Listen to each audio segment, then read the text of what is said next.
तो भारतीय जनता पार्टी ने मन बना लिया है कि अगले 10 से 11 महीने में प्रधानमंत्री नरेंद्र मोदी को सिर्फ भगवान का दर्जा नहीं दिया जाएगा, बल्कि भगवान और मंदिरों से ऊपर दर्जा दिया जाएगा। और उसी तरह से राहुल गांधी को बदनाम करने की कोई कसर नहीं छोड़ी जाएगी। मगर मैं आपसे एक सवाल पूछना चाहता हूं, क्या भगवान गलत बयानी करते हैं?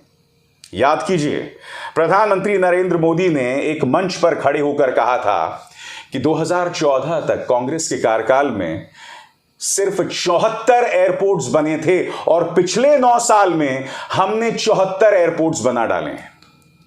मगर प्रधानमंत्री नरेंद्र मोदी को कौन आईना दिखाएगा?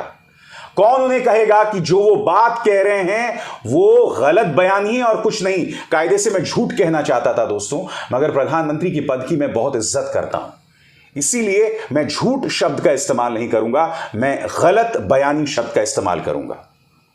आपके स्क्रीन पर दोस्तों आरटीआई सूचना के अधिकार के अंतर्गत यह जानकारी निकाली गई है और यह जानकारी निकाली है अजय बोस ने। अजय बोस की इस जानकारी के मुताबिक पिछले 9 साल में 11 एयरपोर्ट्स बने हैं। 11 एयरपोर्ट्स दोस्तों, और ये कौन कौन से एयरपोर्ट्स हैं?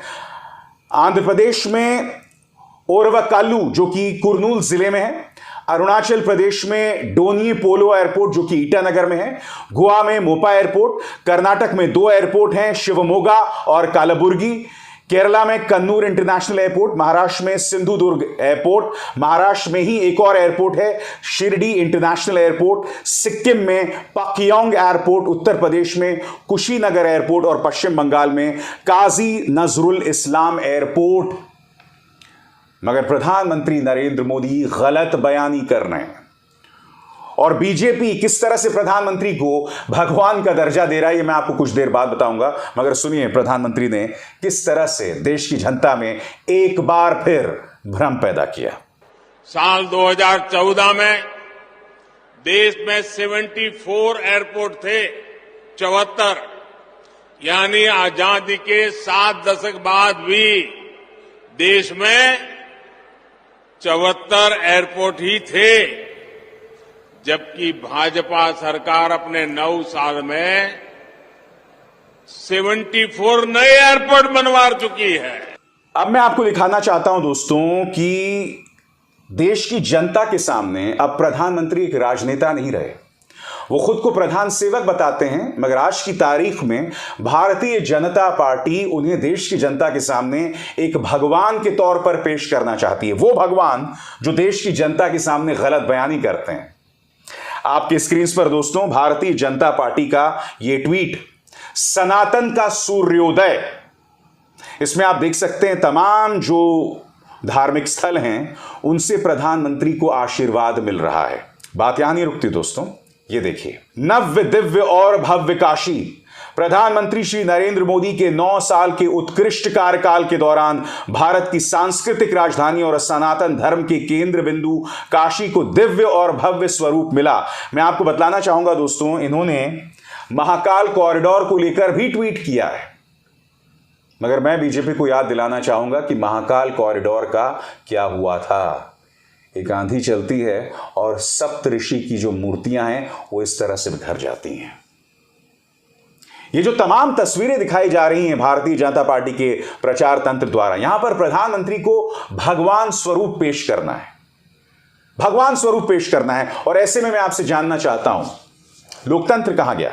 याद कीजिए दोस्तों, संगोल के सामने जब प्रधानमंत्री साष्टांग हो रहे थे तब देश के जो संसदीय कार्य मंत्री ने उन्हें महाराजा का दर्जा दिया था। अरे भाई, इस देश में लोकतंत्र है या नहीं है? या मजाक बनाइएगा आप मेरे लोकतंत्र का बार बार इस तरह से? बताइए, लोकतंत्र है या नहीं? प्रधानमंत्री को या तो आप महाराज बताते हैं या फिर इस तरह से भगवान का दर्जा देते हैं। हर चीज का यह मकसद है, हर तस्वीर का यह मकसद है कि प्रधानमंत्री नरेंद्र मोदी की छवि को किस तरह से महान बनाया जाए। हर घटना का यह मकसद है कि उसके जरिए भारतीय जनता पार्टी वोट्स कैसे हासिल करे। मसलन प्रधानमंत्री नरेंद्र मोदी आज दिल्ली यूनिवर्सिटी में थे, वहां पर वो एक कार्यक्रम में थे। अब दिल्ली यूनिवर्सिटी वो कैसे पहुंचे, ये तस्वीरें, ये वीडियो बता रहा है कि प्रधानमंत्री नरेंद्र मोदी मेट्रो गए, वहां से उन्होंने टिकट ली, वो ट्रेन के अंदर बैठे लोगों ने उनसे आकर मुलाकात की। मगर कोई इस बात को नहीं सोच रहा है कि प्रधानमंत्री नरेंद्र मोदी के लिए ये फोटो अपॉर्चुनिटी, ये तस्वीर बनाने के लिए कितने लोगों के लिए मेट्रो स्टेशन बंद कर दिए गए होंगे, चाहे वो 1 घंटे के लिए क्यों ना हो, मगर कितने लोगों को दिक्कत पेश आई होगी। मगर मकसद क्या था कि चूंकि प्रधानमंत्री नरेंद्र मोदी दिल्ली यूनिवर्सिटी जा रहे हैं, सभी ने उनका भाषण दिखाया, कोई पीछे नहीं हटा, बट चूंकि प्रधानमंत्री नरेंद्र मोदी दिल्ली यूनिवर्सिटी जा रहे हैं, वो भाषण तो तमाम न्यूज चैनल्स दिखाएंगे ही, मगर उससे पहले पूरी जमीन तैयार की गई कि किस तरह से प्रधानमंत्री ने टिकट ली, मेट्रो में बैठे लोगों से बात की, और इस सब का मकसद सिर्फ और सिर्फ राजनीति। मगर मैं कुछ और पूछना चाहता हूं, अगर जनता को इतना प्यार है तो फिर यह फरमान क्यों जारी किया गया कि दिल्ली यूनिवर्सिटी के कार्यक्रम में कोई काले कपड़े नहीं पहनेगा? बताइए।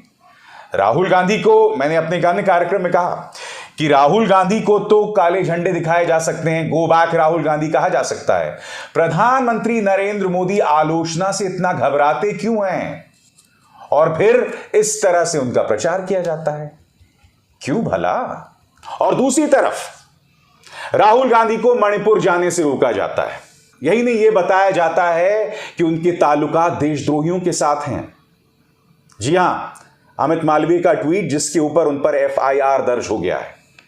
स्मृति ईरानी जब राहुल गांधी मणिपुर पहुंचते हैं तो सामने आती हैं और कहते हैं कि राहुल गांधी के ताल्लुकात जो हैं जॉर्ज सोरोस के साथ हैं, देशद्रोहियों के साथ हैं। सुनिए वो क्या कह रही हैं। सलील शेट्टी नाम के एक सज्जन ने, जो ग्लोबल उपाध्यक्ष हैं ओपन सोसाइटी के, जॉर्ज सोरोस के संस्थान हैं, उनके साथ राहुल गांधी ने भारत जोड़ो यात्रा की। तो जो जॉर्ज सोरोस डंके की चोट पे कह रहे हैं कि वो हिंदुस्तान की लोकतांत्रिक ढांचे का एक अभिन्न अंग, उसकी सरकार को गिराना चाहते हैं, ऐसे संगठन के साथ और उस संगठन से संबद्ध लोगों के साथ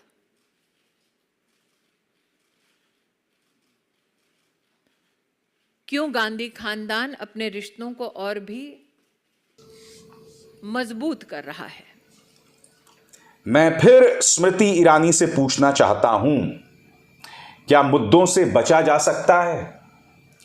अगर राहुल गांधी एक देशद्रोही हैं तो आपने क्या कार्रवाई की है, बताइए ना।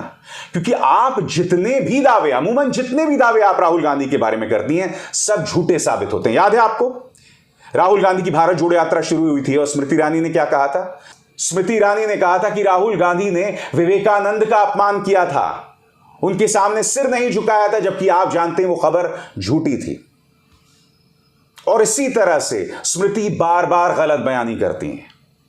और दूसरी तरफ प्रधानमंत्री नरेंद्र मोदी की जवाबदेही ना तय की जाए, उन्हें ईश्वर का दर्जा देना। ये देखिए एक और ट्वीट, महर्षियों और गुरुओं को उचित सम्मान, गुरु नानक देव जी की 550वीं जयंती का पूरे विश्व में भव्य अनुपम आयोजन। मगर मैं पूछना चाहता हूं कि हमारे जो तमाम महर्षि हैं, चाहे गुरु नानक देव हों, उनसे भारतीय जनता पार्टी ने क्या सीख ली है, उससे प्रधानमंत्री ने क्या सीख ली है, मैं जानना चाहता हूं। क्योंकि प्रधानमंत्री आए दिन अपनी चुनावी सभाओं में भड़काने वाले बयान देते हैं, बांटने वाले बयान देते हैं, महाकाल के सामने इस तरह से सिर तो झुकाते हैं, मगर जब वो महाकाल कॉरिडोर भ्रष्टाचार की बलि चढ़ने लगता है तो उस पर खामोशी अख्तियार कर लेते हैं। क्यों, बताइए ना क्यों? तो प्लान बहुत सीधा है दोस्तों। एक तरफ प्रधानमंत्री को ईश्वर का दर्जा दिया जाए, भगवान का दर्जा दिया जाए, और दूसरी तरफ राहुल को बदनाम करने की कोई कसर ना छोड़ी जाए। और यही नहीं, ये ना भूलें कि अगले साल की शुरुआत में राम मंदिर के कपाट खुलने वाले हैं।